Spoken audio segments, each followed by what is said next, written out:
Jody Joe. Welcome to Jody's Corner. It's time, Mandalorian Season 2, Episode 2. So, I kind of watched this a little bit late. Apologies for that. A lot of stuff been going on this weekend. But it's time to get back into Mandalorian. This is going to be spoiler free until kind of the end. So the first few minutes, don't trip. Just hang around, chill with me. And then I'll give you guys warnings so you guys could break up out of there so I can get to the spoilers. And there's not even that many spoilers in this episode because not much really went on in this episode. Mandalorian Season 2 is coming out with a big, huge pile of steam, in my opinion. Season 1 was good, but I gotta say, I'm really impressed with what I'm seeing so far with Season 2. Episode 2 starts off, like I said in the first review of Episode 1. Yo, we kind of know what The Mandalorian is. New episode, new story, new mission. Moving on to the next episode, new story, new mission. The Mandalorian always seems to find himself in a sticky situation where he crash lands on a planet. He loses a speedster. An engine fails. A town that he needs to save in order to get armor back in order to keep going. It's the whole entire show has been that way. Now, that's in my opinion, I don't think it's good, but there's just something that's going on with this show. There's a magical essence and feeling of nostalgia that makes me feel like a little nerd inside again. And I get a little bit of the tingles from this show. Season 2 especially. Season 1 had a little bit of it, but Season 2 is really taking me back there. In this episode, you see a couple of ships, and upon seeing said ships, I recognized a couple of the ships in here, and I'm like, oh, okay. I miss Star Wars, you know what I'm saying? Me as a person who is against Disney Star Wars, who completely hate. I think about that original trilogy, y'all, and I hate it. I hate it even more. Like at first, it was hate. It started off as hate, then it just became sadness and pain. Well, now it's coming back to hate again, and I'm talking about that serious hate, like. If they decided to decanonize episodes 7, 8, and 9, and Rogue One, and Solo, all of it, you can't keep some, get rid of all of it. If they chose to do that, I'd be happy, bruh. And that's a sad case. So naturally, I guess there's that inner part of me that's yearning to still like and enjoy Star Wars. And this show is the one that's able to give it to me. And even though the storytelling is mediocre, even though there isn't graphic material, even though this is fun for the entire family and it doesn't scratch that itch that I have to see the Mandalorian savagely murder people and show me some blood and some really nice saber, stuff like that, Star Wars things, it manages to deliver in the little subtle places, the little small little subtleties that Jon Favreau is really good with because he's writing and directing these things. He's really good at placing little things to let me know. Like Favreau is speaking to me. He's telling me, Jody, I know Star Wars sucks, but this Mandalorian show, I'm going to put as much fire as I can with Kathleen Kennedy looking down on me and with that PG rating. But trust me, Jody, if I ever do get my own movie, it's going to be all the fire, all the smoke. And that's what I'm kind of like hyped about. I want Jon Favreau and what's his other name to make their own movie. I want Kevin Feige to bring out his Star Wars movie, produce that thing, make it happen. And The Mandalorian is giving that to me. I just want to let you guys know where I'm at so far with episode 2. I watched it in there with my girl, man, and it was nice, man. It was nothing spectacular in this episode. He crash lands on another planet, and he has to get off this planet, and this a cargo that he needs to transport in order to get him from A to B, and just the same old shit, guys. Look, and I don't want to come here every episode. I'm gonna be honest. I don't want to come here every episode telling you about, oh yeah, this plan. You should know for the rest of this season and probably the rest of this series, the Mandalorian each episode is going to find himself in a situation where he has to help a village, get a part, fix something, or transport something and then wrap it up in that very same episode in order to his next journey starts for the next episode. And it's just going to repeat and repeat and repeat. But I say, kind of look past that, and I'm able to see the show for what it is. And when I unburden Mandalorian with all the things that I expect from Star Wars movies, because it's not fair to put that much pressure on this show, on this series. And I see that now after season 1.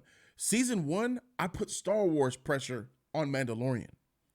And the outcome's not going to be good, because this show is not meant to be a Star Wars film. This show isn't meant to carry that burden that is supposed to appease Star Wars fans. I think, fanboys are different. Fanboys see the Mandalorian helmet and they just come in their pants. I ain't one of them people. Mando, Baby Yoda. If y'all the type of person to do that, do it. But me, I ain't that type of guy. I need a little bit more stimulation to get my rocks off. But I understand that this is not the show to really do it. The show delivers, and it even goes above expectations. For me, season 2, above my expectations. Even taking in the consistent, same stagnant format, there's something magical going on here with episode 1 and episode 2 that I hope that they keep for the remainder of the season. All right, so that's just my idea of where I am with The Mandalorian. Spoiler free. Now, I'm going to talk a little bit of spoilers. So at this moment, if you guys haven't seen Mandalorian season 2, which is kind of weird for me to say that because I'm late. It's Sunday. Well, actually, I'm recording this on Saturday, but I'm uploading this for Sunday. It's Sunday. Anyway, at this moment, I'm going to go spoiler filled in 3, 2, 1. Spoiler time. So he goes on this, he got to transport this T-Rex frog fusion baby eggs in this vat. And as soon as and this is a little bit annoying, you have to take the cargo, and they speak this weird language, but he had a stipulation. He couldn't use hyperdrive. It was simple. I was like, okay, so you just got to take a lady from this planet to another planet? All right, for sure. You'll get there quick. But the stipulation that's going to slow this episode down, and I predicted the entire episode. Once she said, you can't go into hyperdrive because she has babies, and if you go into warp speed, she'll lose them. I'm like, oh my God, all right, she's going to get on the passenger. They're going to get into some trouble. There's going to be spaceships that give them trouble while they're in space en route to there. They're going to crash land on a planet, and he's going to have to find a way to escape to get her back. For sure. And bruh, that's exactly what happened. But let me tell you, once... Shout out to Baby Yoda. So Baby Yoda's being even more baby, right? He's literally gerbering out here. Like when you give a baby that food that he like, you try the peas. All right, let me try some carrots. All right, for sure. Here goes crushed up bananas. Here. That shit. Baby Yoda doing a whole lot of that shit. And you see more of his teeth. Like, they're adding to him. I see this little motherfucker running and shit. You see, look at his little motherfucking legs under that robe. I want to see his legs, bro. Imagine that little Baby Yoda, everything baby. Them little legs. Lift that robe up real quick. Let me see them little motherfuckers go. I want to see them little shits. Yoda pick that robe up and get the skin. That shit made me laugh. But Baby Yoda's doing a lot of more Baby Yoda things, cute and adorable things. Yeah, he's tight. He eating these eggs, bro. Cute and adorable. They're always gonna make Baby Yoda the star. Steal the show, I mean. So he crash lands on his plane, but 2 X-Wing fighters pull up. I'm like, what? You got the rebellion, which they're kind of like not the rebellion anymore, right? Because the Galactic Empire is gone. Like, so he's down there. Well, I guess he's not down there in the vat because stupid Rise of Skywalker ruined it all, right? So I guess he's down there mushy. I can't believe Vader threw me down here. So the robots is picking him up, plugging him up to that machine. Then we gonna see him in Rise of Skywalker. This shit gotta go, bro. So anyway, they're like, they flexing now because ain't no more rebellion. So they're like, yo, hey, what's up, homie? Where that tracker beacon at, bruh? Mandalorian's like, oh, yes, may the force be with you. Yes. Trying to be all proper. Now, hey, them X-Wing fighters, them fighters, They not rebels no more, bro. They're gangsters. So the fools in the X-Men is like, hey, homie, that's cool and all. Where that beacon at though? Oh, yes, I'm having issues with my. I'm having issues with it. I don't think I have one. Oh, you don't have one. Okay. Well, wait. Mandalorian's. I couldn't see his face, but in that helmet, I'm pretty sure when he said, "Well, wait," he was like this. Oh, here it is. Yeah, there it is. There it is. Bruh, they were chasing this motherfucker doing this little deep dive, crash lands in the snow, slides in the snow, kind of gets away from him. I don't know how. They put a good amount of respect on the X-Fighter planes because they let him know, where does this guy think he's going with that big piece of shit? So the X-Wings was going to get him. He crash land slide, goes in the ditch, breaks his ship complete. The ship was broken up. I'm like, where the frick? All right, he's done. Your ship is over and you're in a freaking iceberg, bro. Like you're toast. You look like you in the Ice Age 3, right below at the bottom where the ice is at and shit. He's in Ice Age 3. So then somehow, Frog Lady don't listen. She went and gets a freaking somewhere in all this heat, she finds a hot tub, a hot sauna, boiling hot, with her babies in there shit floating.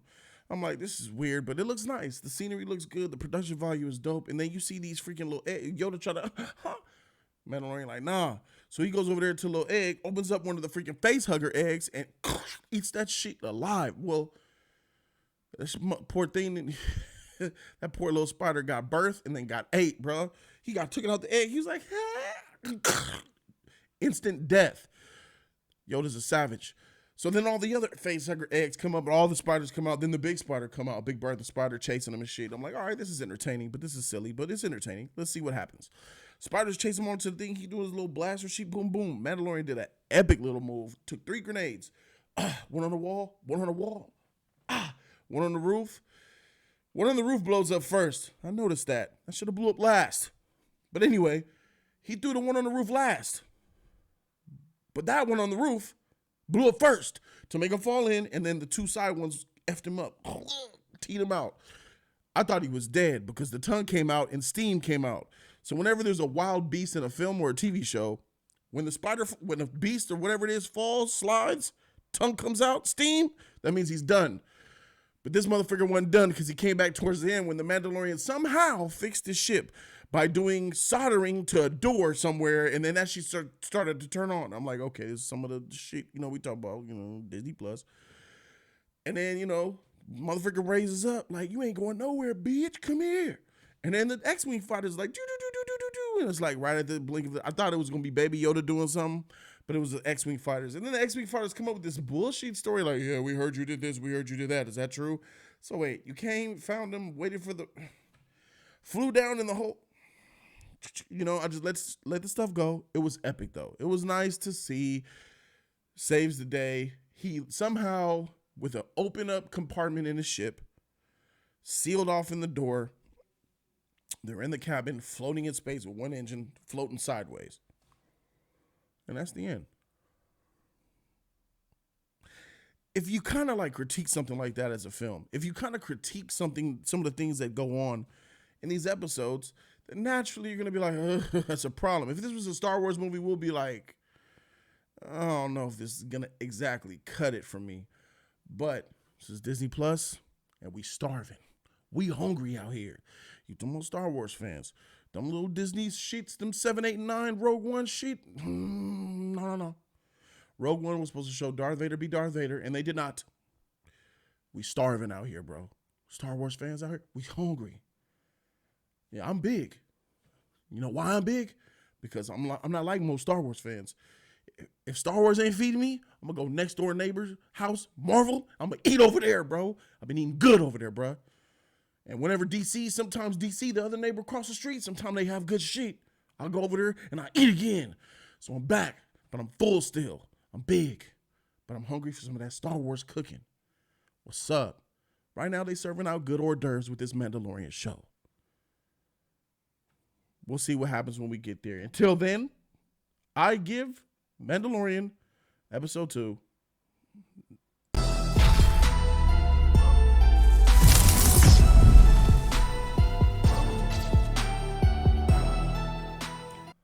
a B. Give it that B plus. I think this is just as good as one. You know, some of them, you know, this is just as good as one. Maybe you could argue slightly better. But it wasn't enough for me to go A minus. You know what I mean? Because, you know, it's got the stuff. Great show so far. Keep it up. Keep the magic alive. That's keeping me engaged and entertained. Put down in the comment section what you guys think. Subscribe to the channel if you guys want the real content, the real reviews, the real opinions in the real way. I appreciate you guys so very much. Thank you for watching Jody's Corner. And I'm out. Deuces.